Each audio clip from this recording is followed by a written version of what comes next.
I went into Jeju to buy something to eat. I saw a woman with her child in the pram. Next thing is the child was looking at me and said, "I hate blacks." And I said, "I hate white."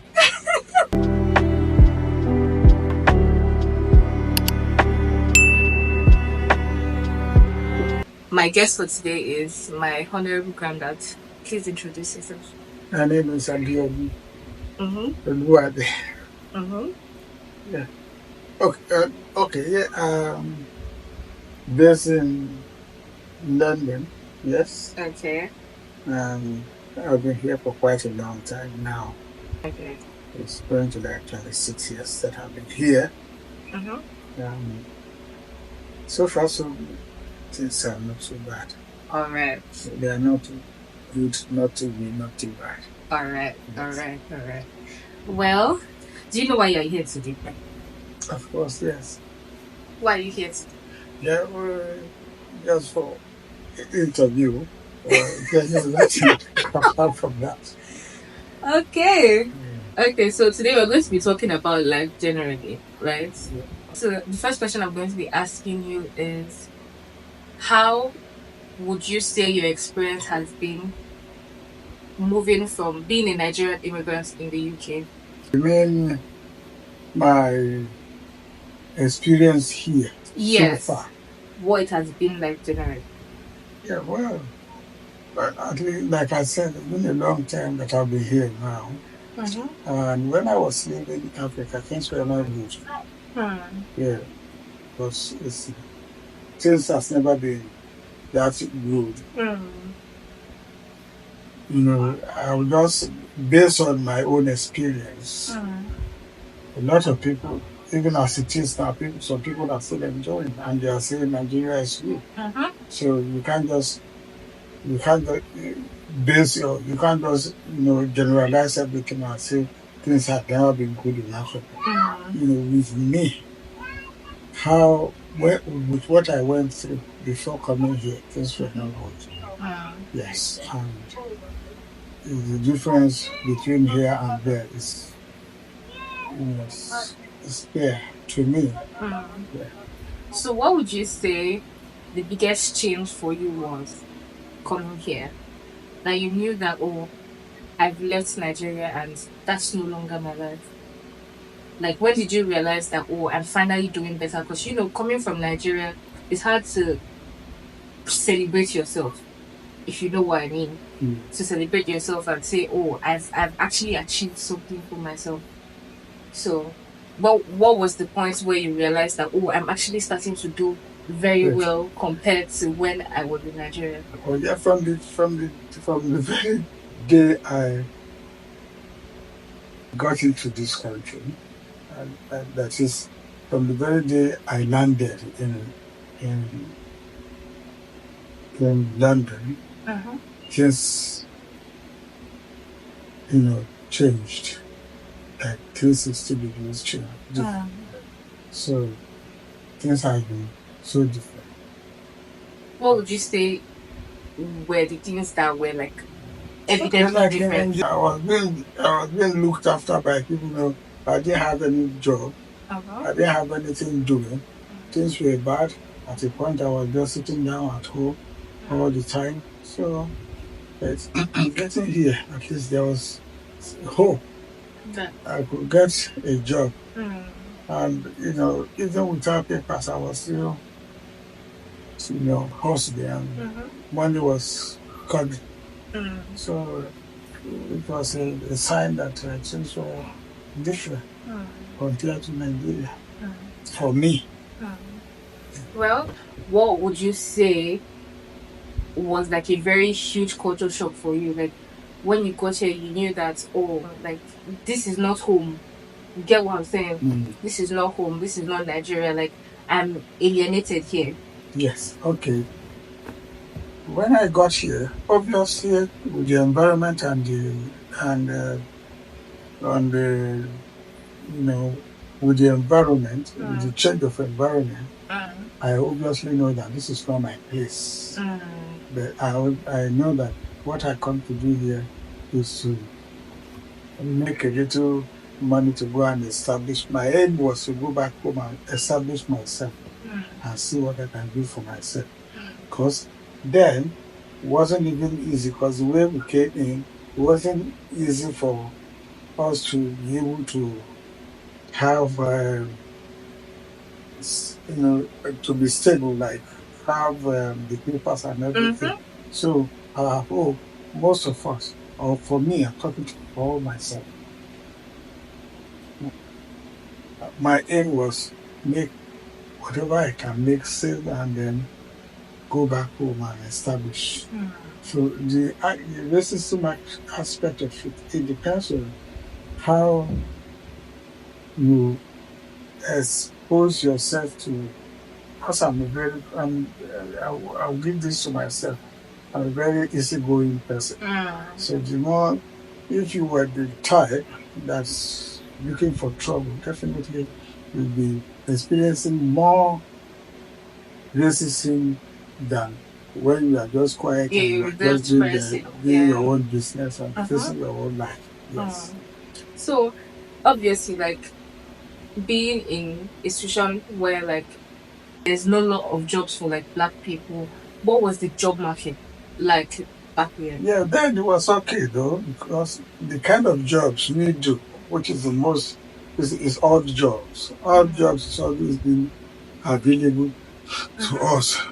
We know.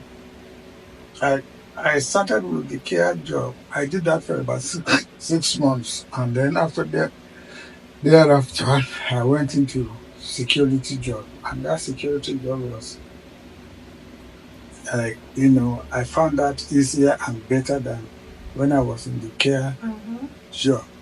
And I was able to quickly make money for myself in security job better than when I was in the nursing kind of care assistant kind of a job.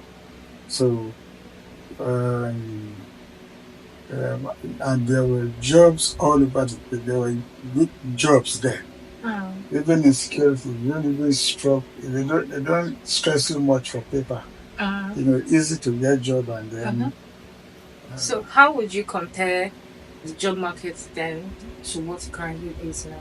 Well, when it comes to the job market then was a bit more easy and much more work then than now. That is the honest truth. Because then there are quite a little things. They will ask a little paperwork. They will ask, even then, even if you have only NI number, you could start job with it. You could be working with it. Yeah. Now, all the CRB, all the police check and everything that's involved is making it a bit harder. Our people are not finding with this. Okay. Yeah. So, as a Nigerian now, you understand what the Japa culture is. Yes. What's your take on that? What's your perspective on that? Yeah, when it comes to Japa, actually, people have been Japaing a long time. It's only because now it's a bit more obvious now, and the reason is the situation of the country in Nigeria is making it, because a lot of people are just shouting, even people that has nothing to do before, people that are not doing anything are shouting, things are bad, things are bad, things are bad. So it's making a lot of people, even the lazy ones, a lot of them just want to come. They want to leave the country because people are shouting. They don't even understand why they are shouting. They don't even understand if the country is hard or whatever. They just want to leave because people are leaving.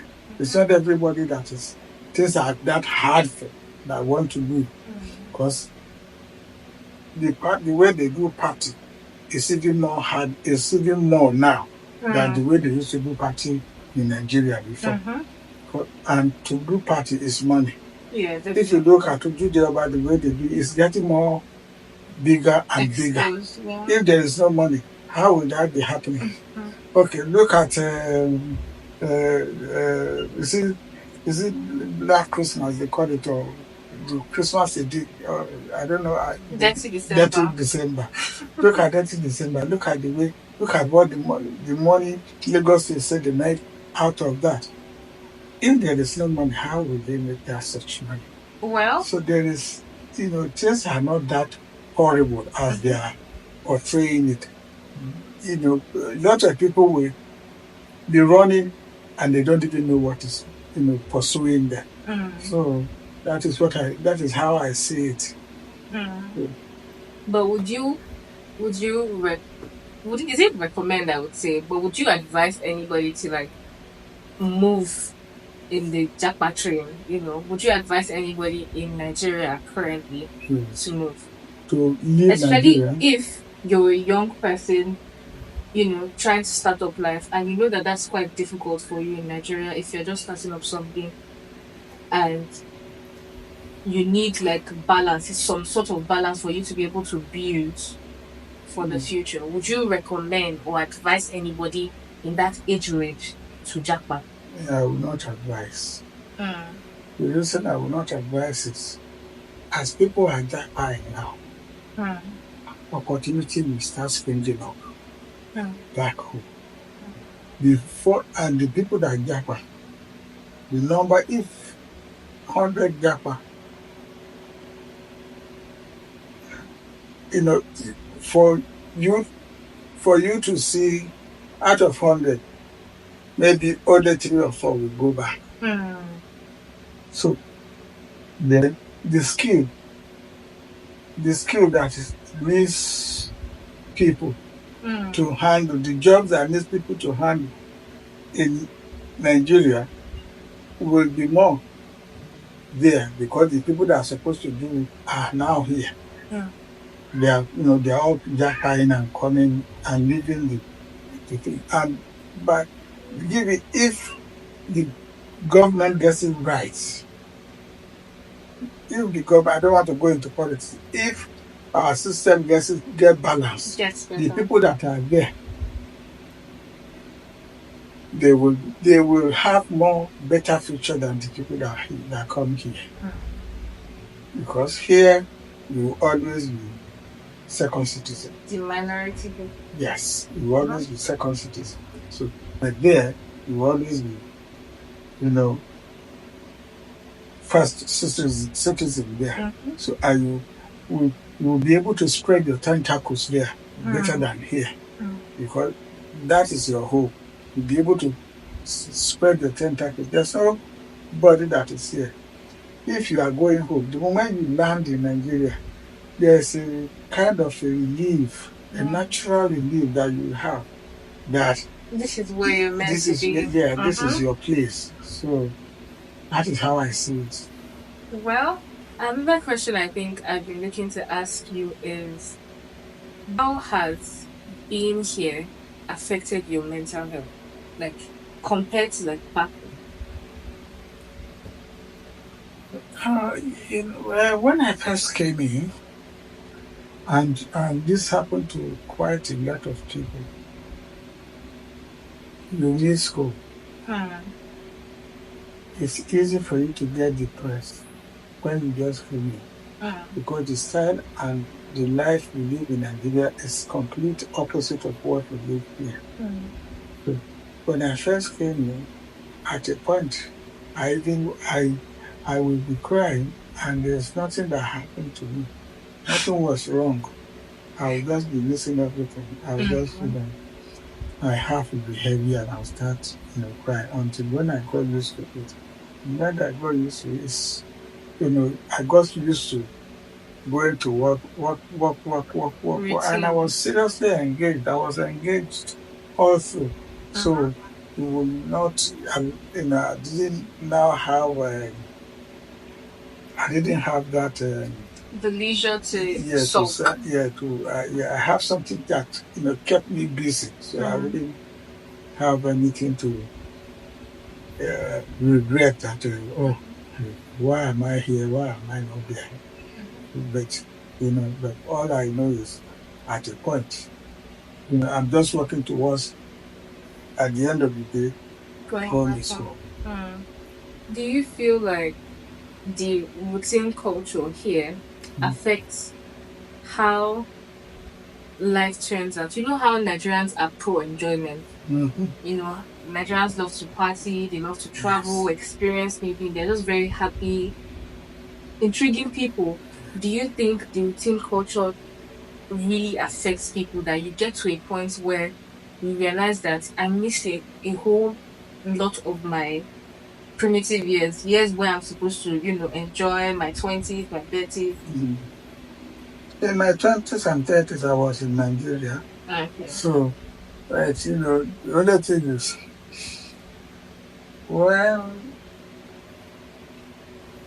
I did not have much regrets of my missing home too much at a point, because London, if you look at London properly, you will realize that it's so much like you are home. Yeah. If you want to go to party, if you are the kind of a person that goes to party, there's always party for you. I have not, have any reason to attend Wasua in this, what is it called, where he performs, until I got here. Of course, in those days when we were in Nigeria, where he's performing, we don't even have the money to go and watch. But here,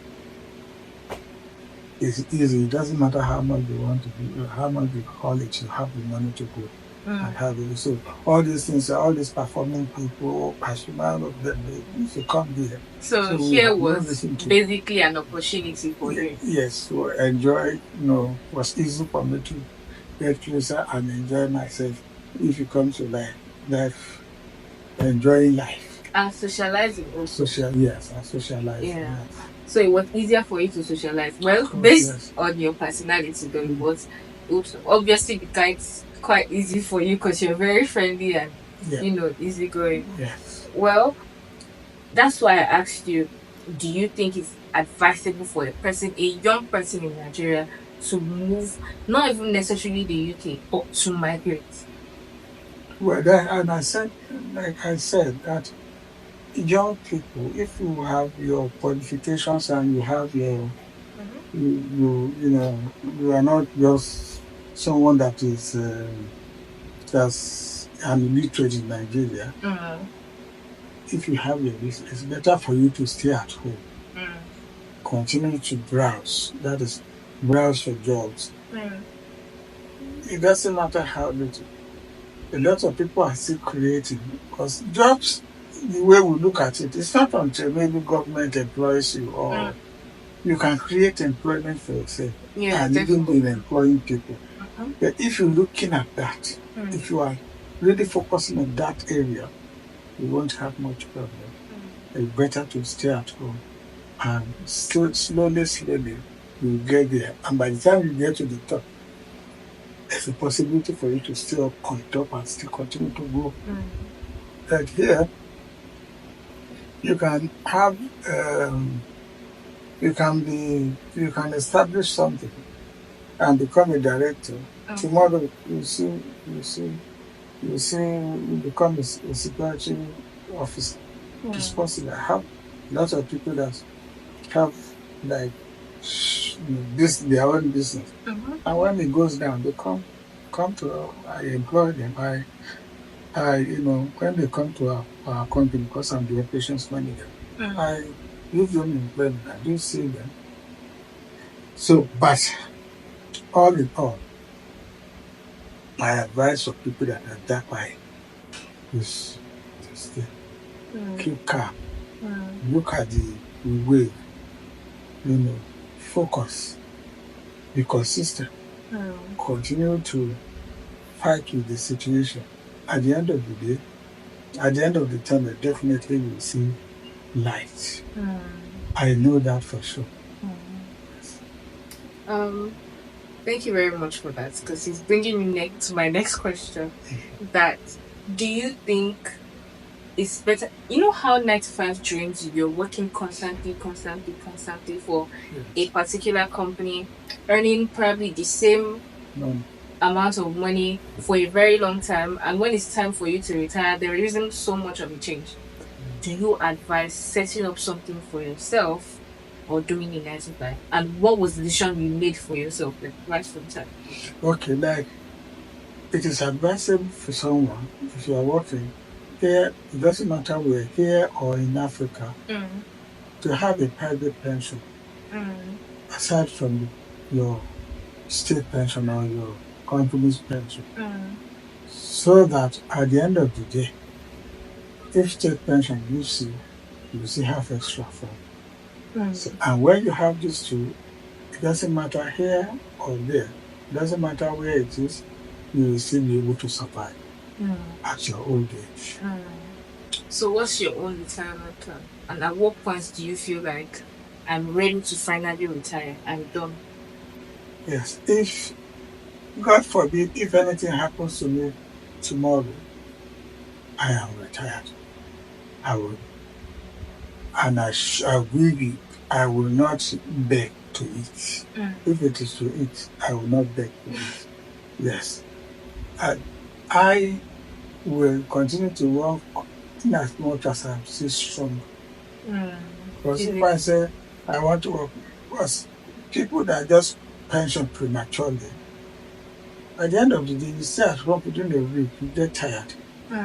And when you get tired, to exercise might not be, because it becomes work for you to say, I want to go and exercise. If you are not exercising, the body will be deteriorating. Yeah. That's why a lot of people that retire early, they die early. So I just will continue to push it until you're finally when I realize I'm tired and go on. So would you rather retire here or back home? I will definitely go back home. Why though? Why don't you want to retire? Because old age is not good here. Because at the end of the day, you end up in old people's home if anything happens to you. Because it's not easy here. If you have 20 children, everybody will be independent and they will not want to. No one will want to stay with you. Yeah. You have to end up staying alone. And if you are alone here, it's not good for you.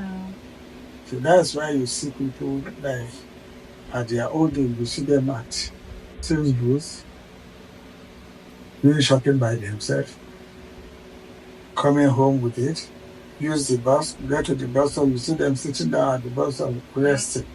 But in Africa, in Nigeria, that won't happen unless if you go home, if you don't have money.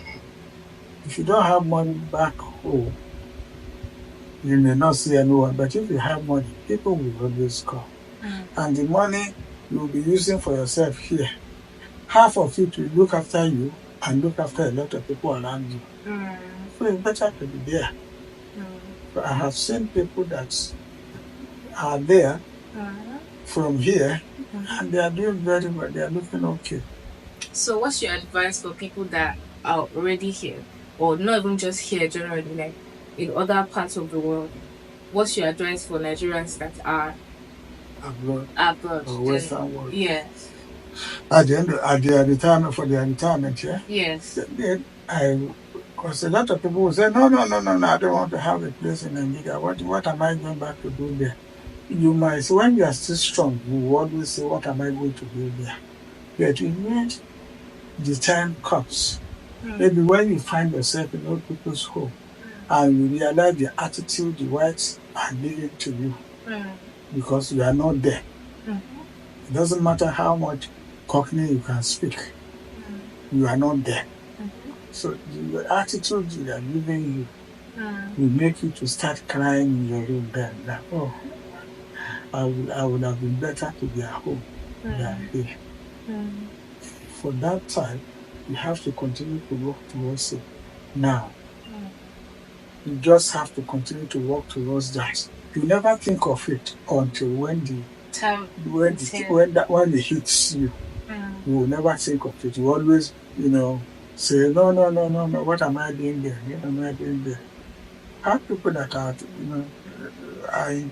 they are home to come out is again difficult for them. It's the carer that will come and knock, give them to go. They will remain in that house. They will come, you understand? But when you are in Africa, a lot of things will be happening. The fight, you are not invited, you go and talk. When they have problem in the community, they come and see you, they come and talk. Things that are not of your concern, you will put your mouth. So you will laugh. You will, see where they are being. If you like, you can go to a beer parlor. You don't need to drink. You see that people will be behaving. You get to see human interactions. Yeah, but that is not here. If you go to the pub here where they are sitting, you will just see that, especially in winter, nobody will be there. You won't even want to go there because you may fall down or walking on the ice. So it's better. Home is better for you as a black person.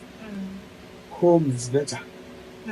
But for people that don't want to, some people until you get there. I'm not there yet, but I know I have seen people that are there. So that's it. Okay.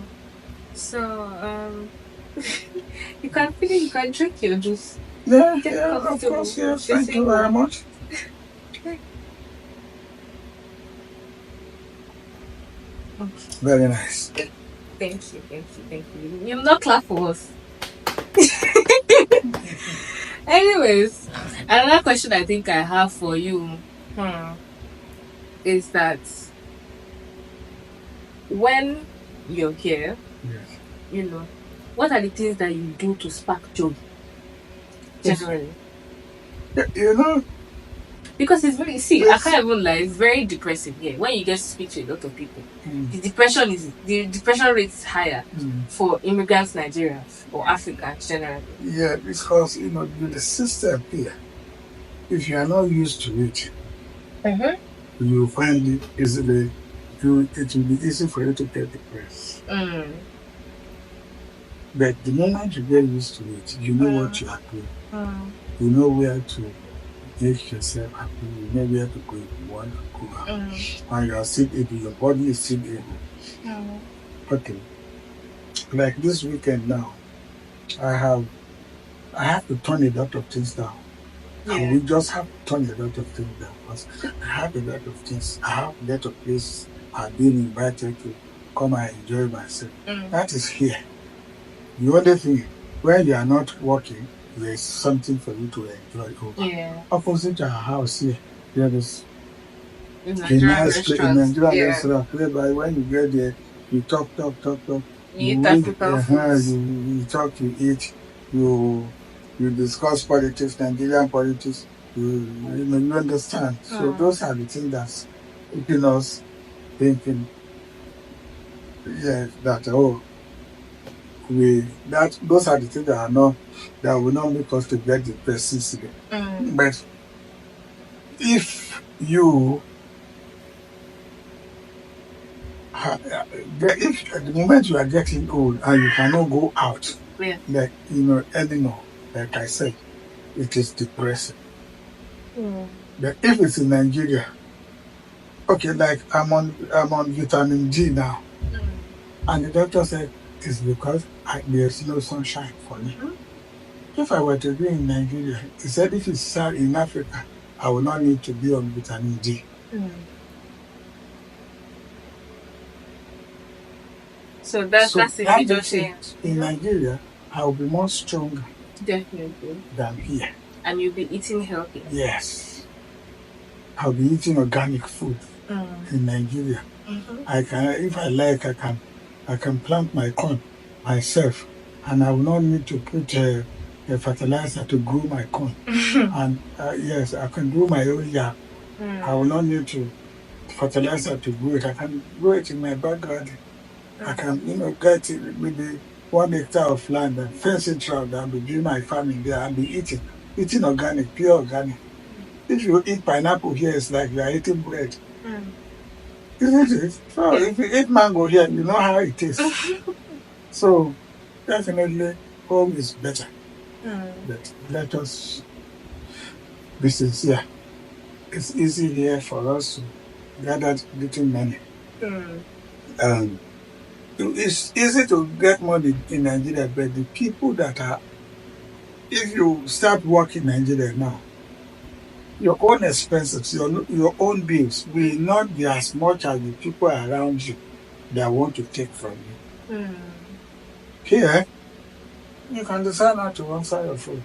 Who is going to, if somebody is calling you from Nigeria, you don't want to answer your phone, there's nothing anybody can do about it. Mm. But in Nigeria, if you don't answer your phone, they come and knock at your door. Yeah, they come. And you can't see them and say, no, no, no, no, no, don't call me. Mm.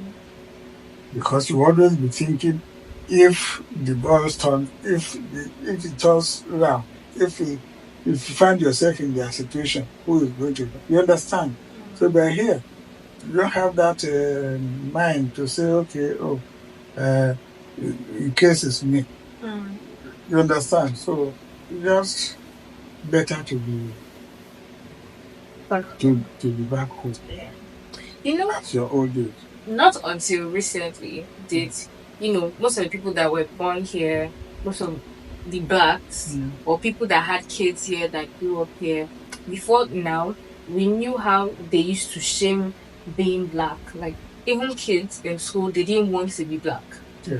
You know, aside the bullying and all of that, people didn't want to be black. Now there's a supposed change. People go home for dirty December. People listen to all of a sudden people want to listen to Afrobeats. People want to go back for Judioba. They want to do different things. What do you think the major change was? Like, people, things are changing. We are evolving. People, there's one thing that is really eminent, it's change. Definitely. There's no how things can continue to remain at the same level forever. Things will change. We social network, social media is really bringing about a lot of awareness. Yeah, exposure. Is an exposure. So, like before this video about the doing and the December, the Christmas to do in Nigeria. It's been a long time. Yeah. But social media is bringing it more and more into people's awareness. So that's why things are changing. The white people that rarely see blacks before, they even if they are not seeing them physically, they are seeing them more on social media now. If you go outside there now and station your camera outside, before you count 3 or 4, you see black. Not like before. Yeah, before when I went to, they call that place Norcloud Barracks outside London. I went to work there. I went into Giejo to buy something to eat. I saw a woman with her child in the pram. Normally when you see a child like that, you want to smile. You smile towards the child, at least you make her. Definitely. It's natural with us, black. The next thing is the child was looking at me and said, "I hate blacks." And the mother was embarrassed, and I said, "I hate white." So it was this time I said I hate black, the child will say I hate white. We just keep, and the whole lady was quiet. Pin drop, you can hear it. But if there is outside of the reality, no black at all. Yeah. So that is how it used to be. But now things are changing. There's nowhere you go, there's nowhere you go that you will not see In black. fact, they respect black people a little more. I won't say so much, but like a little more now. Yeah, of course, because we are having lots of blacks in positions. Look at Kenny, the one in the leader of Conservative now. She's black. We have Rishi Sunak, black. we have quite a lot of people that are black now in position. And TV, television, organization is carrying them almost every time. So they are more used to blacks than before. Yeah. Yes. So what's an advice to your younger self? Something that you were worrying so much back then that growing older now you had to, reflect and experience all these things. What's something that you wish you could have told your younger self then? Yeah, I wish when I was younger, I wish I was here when I was much more younger. Because if I was here much more younger, by now, I'll be back here. You understand? Because whatever I want to do, I would have been able to make whatever I want to make much more earlier than now. So that still, we can't blame God. You can't blame what will be will be. We're grateful for where we are grateful for where we are. So, and we are hoping where we are going will be better. Amen. Amen. So what's your advice for me as your granddaughter now? Yes. Yeah, my advice for you is whatever you want to do in life, focus. Focus. You must have a goal. You must have what you want to achieve in life. And when you have what you want to achieve and you have to continue to work towards it. Work hard. Keep working. Keep, focusing. Keep working and keep focusing. That is the only thing that I have. But if you are not focusing, you are just saying it. There's no amount of prayer that can do anything. It is how hard work that pays. Because I used to tell people, if you do not pray and you work hard, you will make it. If you pray and you don't work, you won't make anything. So that is to tell you that prayers doesn't work like the physical work itself. Prayers is just something that we just believe, and belief is not reality. Belief is not reality. We believe that this thing will move from here to there. You can believe from now till 20 years, it will not move. But if you pick it and put it there, it will. You understand? So just focus. Don't listen to anybody. If you are looking for something, when anyone that is telling you, go and pray about it, don't mind them. Don't listen to such a person. All you need to do is to focus, continue to work hard, and you will see the result. All right. Thank you very much. Everybody clap for Daddy. Thank you very much for coming. My dear. Okay. Yes. So cheers. Thank you. Cheers.